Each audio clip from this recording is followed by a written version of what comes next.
এই নেটওয়ার্কের আরও গভীরে গেলে সামনে আসে ইসাবেল ম্যাক্সওয়েলের নাম। ইসাবেল ম্যাক্সওয়েল হলেন জেফ্রি এপস্টেইনের অত্যন্ত ঘনিষ্ঠ ও দণ্ডপ্রাপ্ত আসামি গিসলেন ম্যাক্সওয়েলের আপন বোন।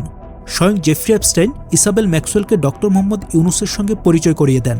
পরবর্তীতে ইসাবেল ম্যাক্সওয়েল ডক্টর ইউনুসের যুক্তরাষ্ট্রভিত্তিক প্রতিষ্ঠান গ্রামীণ আমেরিকাতে সিনিয়র অ্যাডভাইজার হিসেবে দায়িত্ব পালন করেন, যা এই সম্পর্ককে আরও দৃশ্যমান করে তোলে।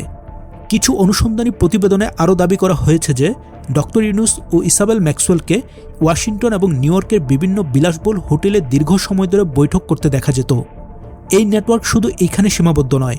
ডক্টর ইউনুসের কন্যা মনিকা ইউনুসের সহপ্রতিষ্ঠিত এনজিও সিং ফর হোপের বিভিন্ন অনুষ্ঠানে জেফ্রি এপস্টেইনের ভাই মার্ক এপস্টেইনের উপস্থিতির তথ্য পাওয়া যায়। কিছু নথিতে মার্ক এপস্টেইনকে ওই সংস্থার বন্ধু হিসেবে উল্লেখ করা হয়েছে।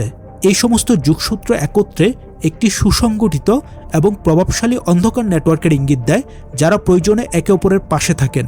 এই গ্লোবাল নেটওয়ার্কের পরিধি আরও বিস্তৃত হয় যখন এতে যুক্ত হয় সৌদি ধনকুবের মোহাম্মদ আব্দুল লতিফ জামিলের নাম। লতিফ জামিলের নাম জেফ্রি এপস্টেইনের কুখ্যাত ব্ল্যাক বুকেও পাওয়া গেছে। লতিফ জামিল আবার ডক্টর ইউনুসের অত্যন্ত ঘনিষ্ঠ এবং ব্যবসায়িক অংশীদার এবং গ্রামীণ জলিল নামের একটি মাইক্রোফাইন্যান্স উদ্যোগের সহপ্রতিষ্ঠাতা ও বোর্ড সদস্য।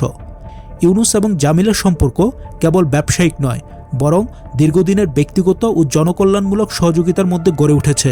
উদ্বেগের জায়গা তৈরি করে এখানেই, কারণ যিনি ডক্টর ইউনুসের সঙ্গে মিলে দারিদ্র্য বিমোচনের প্রকল্প পরিচালনা করেছেন তার নামই আবার এপস্টেইনের সেই তালিকায় উঠে আসে।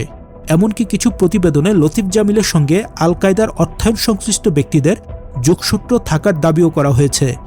এপস্টেইন সার্কেলের একজন পরিচিত ব্যক্তির সাথে ডক্টর ইউনুসের এই নিবিড় ব্যবসায়িক এবং ব্যক্তিগত অংশীদারিত্ব পুরো নেটওয়ার্কের অন্ধকার দিকটিকে আরও স্পষ্ট করে তোলে।